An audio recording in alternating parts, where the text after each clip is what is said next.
Ya pemirsa, fenomena hilangnya suara caleg menambah daftar panjang kejanggalan yang terjadi dalam pemilu 2024. Mengapa suara caleg bisa hilang? Kita akan membahasnya lebih dalam bersama Kepala Humas Good Kind, Fiona Ismaya. Selamat sore, Mbak Fiona. Ya, selamat sore. Ya, Halo, Mbak Fiona, mengapa suara caleg bisa hilang? Apa yang terjadi selama ini? Baik.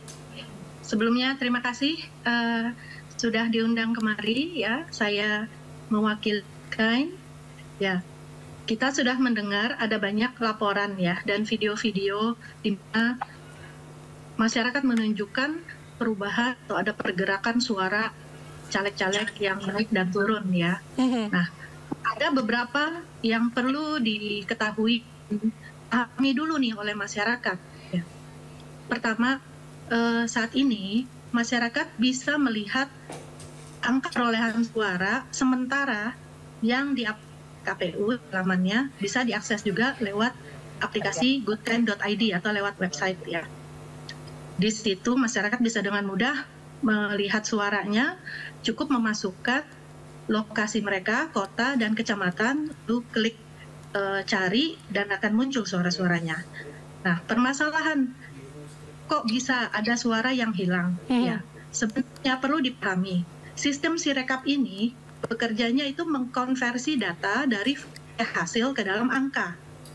Yang menjadi permasalahan adalah ketika sistemnya ini tidak bekerja dengan baik, sehingga konversinya itu bermasalah. Misalnya, angka di foto C hasil itu 85, ketika dikonversi menjadi angka terbacanya dan tertulis 885. Ini yang menyebabkan angka-angka di laman KPU itu tidak akurat, Mbak. Baik. Ya.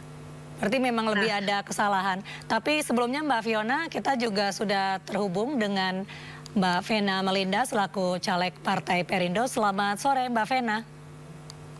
Selamat sore, Assalamualaikum warahmatullahi wabarakatuh. Waalaikumsalam warahmatullahi wabarakatuh. Mbak Vena, kemarin jadi caleg, tanggapan Anda terkait suara caleg yang hilang di berbagai daerah bagaimana? Iya, yang pasti kita sebagai caleg ini ya bukan hanya terjadi sama saya ya. Mungkin hampir semua caleg merasakan kebingungan ya. Karena contohnya saya itu pertanggal 20 Februari ya. Itu suaranya 17.000 sekian. Kemudian hari ini 10.000. Jadi pasti kita secara mental pasti bingung ya. Ini yang bisa kita verifikasi yang mana untuk sementara ya, karena memang perhitungan kan masih berlanjut. Jadi untuk segi mental para caleg sih memang agak berefek ya kepada kita yang memang kita sih tahu ya, kita juga punya C1, ada relawan, ada saksi juga, tapi tetap masyarakat itu maupun media juga pasti kan mengupdate lewat Sirekap ini gitu. Jadi banyak sekali wartawan yang nanya sama saya, Mbak suaranya tuh kemana, kok bisa kadang tinggi, kadang rendah. Nah saya juga agak bingung ya menjelaskannya gitu. Berarti jadi Mbak Vena sendiri pun tidak tahu pasti kenapa tiba-tiba suaranya jadi hilang gitu. Iya, saya akhirnya jadi lebih banyak mengupdate ya berita tentang Sirekap ya, mekanisme kerja Sirekap ini yang seperti tadi dibilang bahwa konversi ya. Memang ini harus kita evaluasi lah karena kan anggarannya cukup besar ya untuk buat Sirekap ini, kemudian penyelenggaraan pemilu 2024 juga sangat besar. Jadi tentunya kita berharap ya masyarakat itu bisa menjadi social control juga terhadap perhitungan gitu ya dari pileg saat ini yang serentak ini, baik itu suara presiden, suara caleg, DPR RI, DPR provinsi gitu. Jadi masyarakat ini kan pasti secara emosional sudah sangat terlibat karena kan kita kan boleh dibilang sekarang keterlibatan masyarakat untuk memilih tinggi ya, mungkin paling tinggi saat ini 200 juta pemilih ya, pemilih tetap. Artinya mereka juga pengen tahu dong proses untuk perhitungannya dari hari ke hari. Kan ada yang stuck juga. Dulu saya pernah ngalamin 1 hari apa 2 hari itu kok nilainya di situ-situ aja gitu, nggak beranjak gitu, malahan beranjak naik tapi tiba-tiba turunnya cepet banget dan banyak banget. Jadi secara emosional pastilah kita caleg itu bingung, meskipun kita tetap yakin kita punya saksi, kita juga sambil menunggu ya, karena kan juga perhitungan di tingkat kecamatan masih berlangsung, tingkat kabupaten, tingkat kota gitu ya.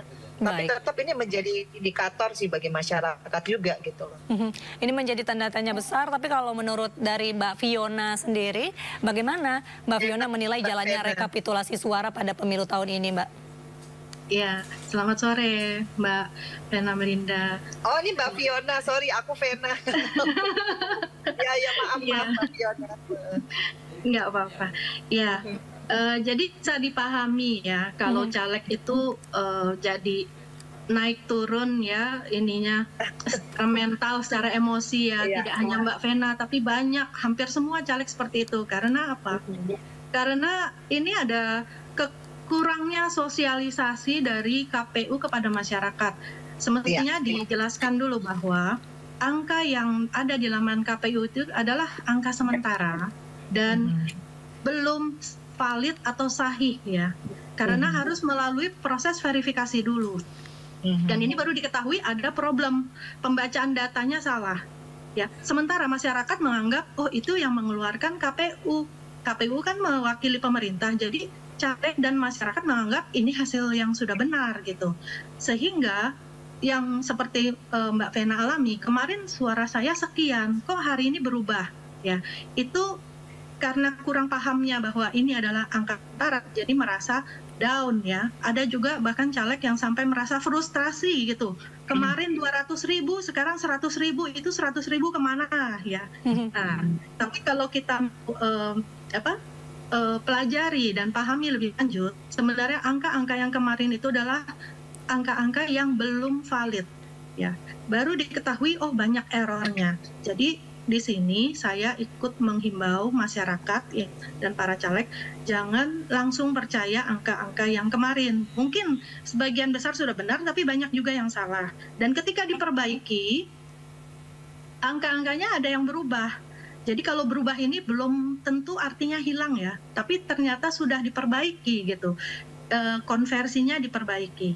Nah, lalu bagaimana kita sekarang nih menyikapinya? Kita sikapi dengan bijaksana, jangan langsung terbawa emosi, langsung upload di medsos ya, wah ini curang nih, suara saya diambil ya, dicurangi. Jangan seperti itu dulu, karena kita mengerti ya bahwa KPU juga kan sedang berusaha memperbaiki ya. Nah, apa yang bisa kita lakukan nih sebagai caleg dan masyarakat? Yang pertama, data itu sumbernya adalah foto C hasil ya. Jika caleg memiliki fotonya, mereka bisa melakukan rekap sendiri ya, secara mandiri. Namun kabar baiknya kita juga ada aplikasi Jaga Suara 2024. Aplikasi ini sistemnya mirip seperti Sirekap, yaitu membaca data dari foto C hasil. Jadi cukup fotonya di-upload, lalu aplikasi langsung membaca angka-angkanya masuk ke dalam tabel. Ya, aplikasi ini sudah diuji bertahun-tahun, dipersiapkan beberapa tahun sebelumnya, sehingga mudah-mudahan dan sudah kami tes juga lebih cepat dan lebih akurat, ya, lebih akurat daripada aplikasi yang lain. Nah, apa yang bisa kita lakukan nih sebagai masyarakat? Kita bisa partisipasi sebagai relawan mendukung Jaga Suara ini. Kita jadi relawan untuk melakukan verifikasi data sehingga hasilnya bisa menjadi data pembanding dengan angka yang dikeluarkan oleh KPU nanti sebagai data pembanding. Berarti nanti bisa dibandingkan ya aplikasi Jaga Suara. Nah itu kan berarti sebuah solusi juga tuh Mbak Fiona. Kalau dari sisi Mbak Vena Melinda sendiri sebagai caleg, bagaimana upaya Mbak Vena dalam mengawal suara?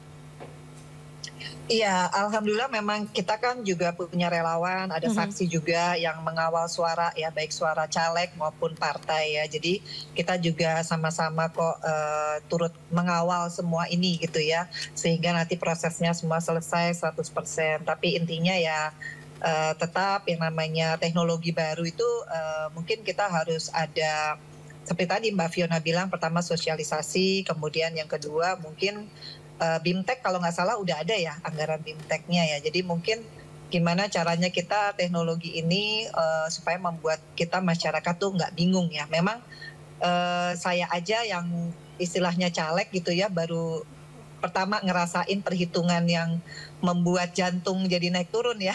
Jadi karena kita ini kan cukup lama ya perhitungannya dari tanggal 14 Februari sampai saat ini, ya tentunya kita pasti berharap segera selesai, meskipun kita juga pahami betapa banyaknya yang harus dihitung ya, sampai petugas juga banyak yang sakit. Tapi ya sekali lagi memang teknologi baru itu mungkin harus ada sosialisasinya kepada masyarakat, dan memang mungkin harus ada uji cobanya kali ya, sehingga kelemahan-kelemahan ini tidak terjadi. Karena sekali lagi ya yang namanya perhitungan itu kan yang nunggu banyak ya, jadi teknologi kita harapkan bisa membuat kita menjadi lebih ringan sebenarnya. Tapi kalau gini menjadi agak sedikit konflik internal banyak juga ya, karena memusingkan banyak juga sekali ya. Pasti ya C1 versi ini, C1 nanti versi Sirekap, nanti ya jantungannya cukup lama ya nih ya.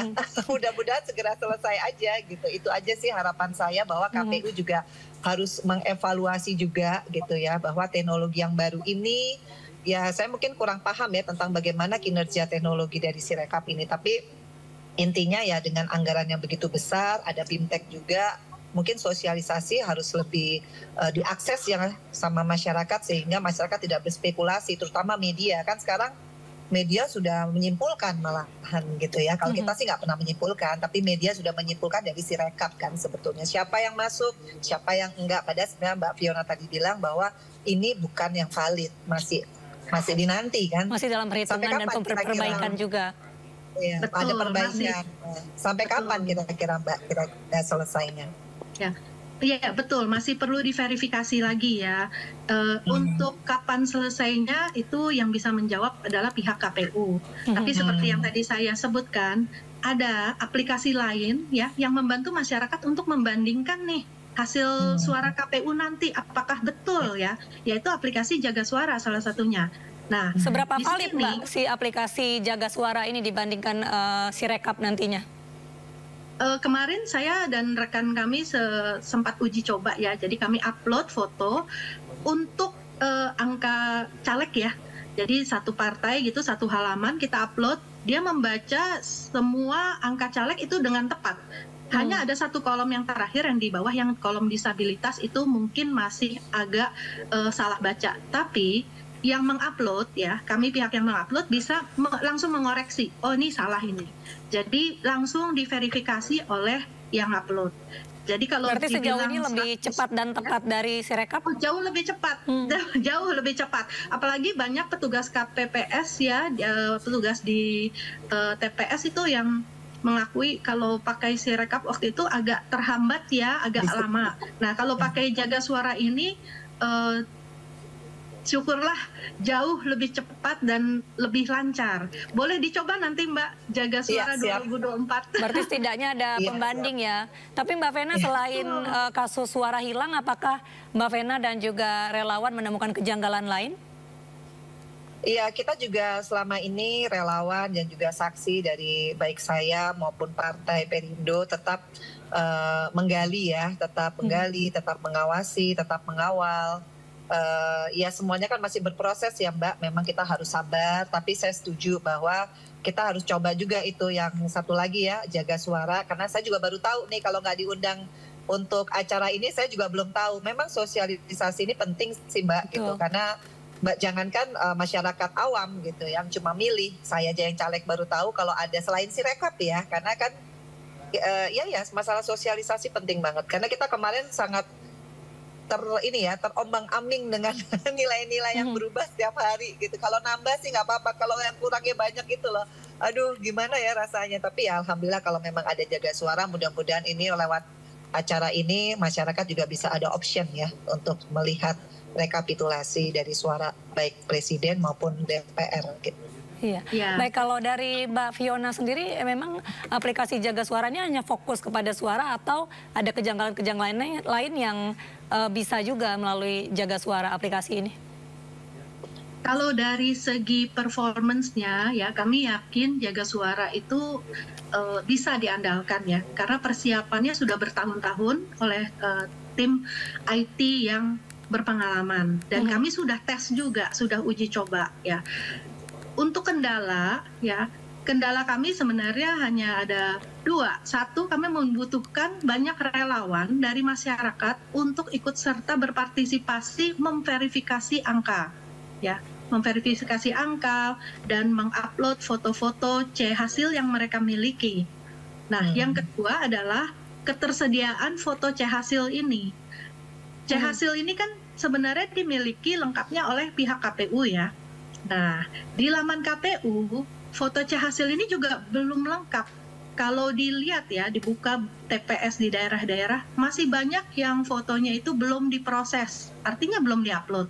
Ada juga fotonya sudah diupload, tapi gambarnya buram, atau salah upload foto, atau blank jadi putih gitu. Nah, ini perlu diperbaiki dulu oleh pihak KPU. Jadi kami meminta agar pihak KPU segera melengkapi 100% foto C hasil ini dari semua TPS, karena KPU memiliki datanya.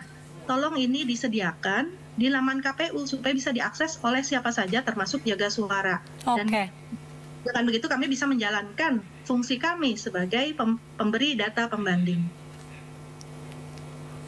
Iya, baik. Kalau dari Mbak Venas terakhir mungkin karena kan memang bukan kali pertama mengikuti caleg. Baik, sepertinya ada gangguan dengan berhubungan dengan narsum Vena Melinda. Terima kasih Mbak Fiona Ismaya selaku Kepala Humas Gudkain sudah bergabung di Sindo sore, dan sebelumnya juga ada Vena Melinda selaku caleg Partai Perindo. Kita tentu berharap hasil dari rekapitulasi ini menjadi hasil yang sebaik-baiknya. Terima kasih Mbak Fiona, selamat bertugas kembali. Terima kasih.